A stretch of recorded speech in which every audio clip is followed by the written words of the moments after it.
Hello friends, எல்லோரும் எப்படி இருக்கீங்க? வெல்கம் டு இனிய இல்லம் சேனல். உங்கள் எல்லாருக்கும் எல்லா செல்வ வளமும் நலமும் கிடைக்கணும்னு கடவுள்கிட்ட நான் வேண்டிக்கிறேன். என் பெண்ணோட குழந்தைக்கு காது குத்துற ஃபங்க்ஷன் வச்சுருக்காங்க. அதனால் என்னோடய குலதெய்வத்துக்கிட்ட சீர்வரிசை பொருட்கள் எல்லாம் வச்சு பூஜை பண்ணியிருந்தேன். நம்ம வீட்டில் எந்த நல்ல விசேஷம் செஞ்சாலும் குலதெய்வத்தோட வழிபாடு ரொம்ப முக்கியம். சனிக்கிழமை தான் க்ளீன் பண்ண ஆரம்பித்தேன். ஏன்னா சண்டே தான் இந்த ஃபங்க்ஷன் வச்சுருந்தாங்க. வெள்ளிக்கிழமை தான் நம்ம பூஜை ரூம்லாம் க்ளீன் பண்ணியிருந்தோம், படைச்சிருந்தேன். அதுக்குள்ளே அகல் விளக்கு மற்ற சில திங்ஸ்லாம் ரொம்ப பிளாக் ஆகிடுச்சு. அதை மட்டும் லைட்டாக க்ளீன் பண்ணிவிட்டு சாமிக்கு போட்டிருந்த பழைய பூவெல்லாம் எடுத்து போட்டுட்டு புது பூ போட்டு விட்டுடலாம் அப்படின்னு முதல் நாளே செஞ்சுட்டேன். நிறைய சாமி படங்கள் சிலைகள் இருக்கிறதுனால முதல் நாளே ஓரளவுக்கு நான் வேலையெல்லாம் முடிச்சிடணும் அப்படின்னு தான் ஸ்டார்ட் பண்ணேன்.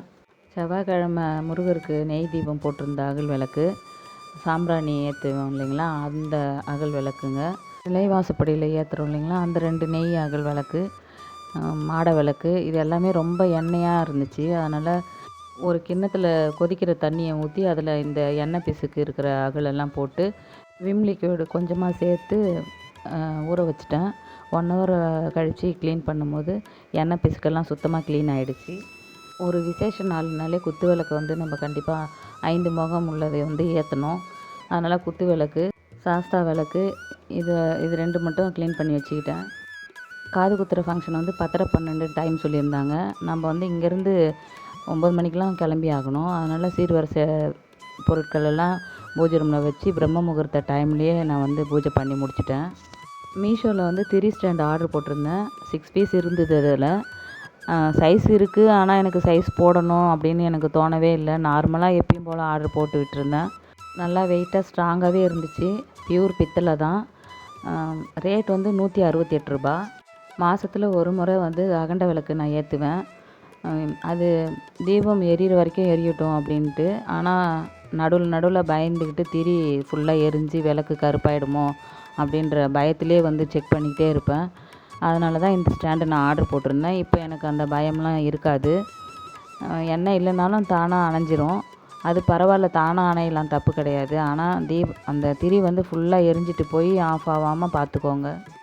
மனையிலலாம் மஞ்சள் குங்குமம் வச்சு விட்டுட்டு அந்த ஸ்டென்சில் வச்சு கோலம் நான் போட்டு விட்டுட்டேன். அதில் ஃபிஷ்ஷு டிசைன் தான் இருந்துச்சு. அதை தப்பாக நினைக்காதீங்க, அது போடலாம், நம்ம தப்பு இல்லை. மச்சாவதாரம் சொல்லுவாங்க இல்லைங்களா, குபேரனோட காயின் இருக்கிற அந்த பவுல்லையே பாருங்கள், ஃபிஷ்ஷு தான் இருக்கும். சைனீஸ் வாஸ்துப்படி அது செல்வ வளத்தை கொடுக்குன்னு சொல்லுவாங்க. அதனால தான் வடகிழக்கு மூலையில் ஃபிஷ் டேங்க் வைக்கிறோம், செல்வ வளத்தை ஈர்த்து கொடுக்குன்னு சொல்லுவாங்க. அதுவும் என்னோடய நம்பிக்கையில் ஒன்று தான். அதனால் அதை நான் வச்சுருக்கேன். நான் சொன்ன இந்த விஷயம் சரியானு எனக்கு தெரியல. சரியில்லை அப்படின்னா எனக்கு கண்டிப்பாக கமெண்ட்டில் சொல்லுங்கள், நான் மாற்றிக்கிறேன். குலதெய்வத்துக்கு நான் எப்படி பூஜை பண்ணிவிட்டு ஒரு காரியத்தை தொடங்குறேனோ அது மாதிரி தான் கண்டிப்பாக வராகி அம்மனுக்கு அந்த 5 முகம் உள்ள அகல் விளக்கு நான் ஏற்றிட்டு வழிபாடு செஞ்சுட்டு தான் நான் போவேன். வாசல், துளசி மாடம், நிலைவாசப்படி இதிலெல்லாம் கோலம்லாம் நல்லா அழகாக போட்டு விட்டுட்டு எல்லா இடத்துலையும் தீபம்லாம் ஏற்றி வச்சுட்டேன். பூஜை ரூம்லேயும் எல்லா விளக்குகளும் ஏற்றி சீர்வரிசை பொருட்கள்லாம் வச்சு நல்லபடியாக பூஜையை செஞ்சு முடிச்சிட்டேன். பூஜையை முடிச்சுட்டு ஃபங்க்ஷனுக்கு தேவையான திங்ஸ்லாம் எடுத்து வச்சுட்டு கிளம்ப ஆரம்பிச்சிட்டோம். தாய் மாமா வீடு இல்லைங்களா, அதனால் சீர்வரிசையெல்லாம் முன்னாடியே நம்ம போய் எடுத்து அரேஞ்ச் பண்ணணும். நம்ம தான் கிட்டேருந்து எல்லாமே நம்ம செய்யணும். அதனால் காலையில் 9 மணிக்கெலாம் நாங்கள் கிளம்பிட்டோம். வயசாகிட்டே போனாலும் இந்த மாதிரி ஒரு பொறுப்புகள்லாம் நமக்கு வந்துக்கிட்டே தான் இருக்கும். நாம் தான் அதை செஞ்சு ஆகணும். ஓகே ஃப்ரெண்ட்ஸ், இந்த பதிவு உங்களுக்கு பிடிச்சிருக்குன்னு நான் நினைக்கிறேன். பிடிச்சிருந்தா உங்கள் ஃப்ரெண்ட்ஸ் அண்ட் ஃபேமிலிக்கு ஷேர் பண்ணுங்கள், லைக் பண்ணுங்கள், கமெண்ட் பண்ணுங்கள். அப்படியே பக்கத்தில் இருக்கிற பெல் ஐக்கானை கிளிக் பண்ணிவிடுங்க. அடுத்தடுத்த பதிவுகள் கண்டிப்பாக உங்களுக்கு யூஸ் ஆகிற மாதிரி தான் நான் கொடுப்பேன். தொடர்ந்து என்னோடய வீடியோலாம் பார்த்துட்டு சப்போர்ட் பண்ணுங்கள். தேங்க்யூ.